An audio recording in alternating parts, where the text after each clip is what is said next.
Të gjitha punët që i kanë në terren thonë se nuk arrin t'i përfundojnë.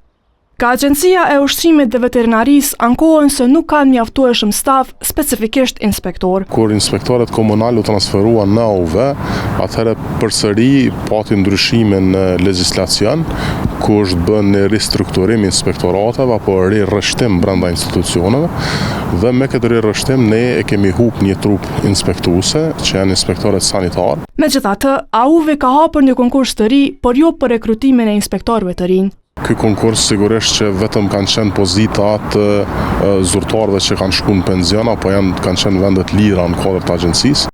Mungesa e inspektorëve sipas kryetarit të Asociacionit të Komunave të Kosovës vrehet në fusha të ndryshme në nivel lokal.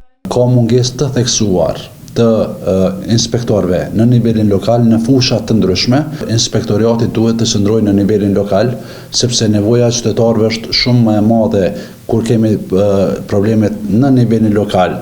Numër më të madh të inspektorëve po kërkon konkretisht Komuna e Prishtinës. Shohim mundësitë edhe të ndryshimit të ligjeve aktuale që të ketë decentralizime, e pse jo edhe inspektorët aktual që janë ta zëm sanitar të mund delegohen pastaj edhe si burime njerëzore nëpër komuna ndryshme me theks të veçantë Kryshtit. Agjencia e Ushqimit dhe Veterinarisë aktualisht ka gjithsej 79 inspektorë që operojnë në të gjithë vendin.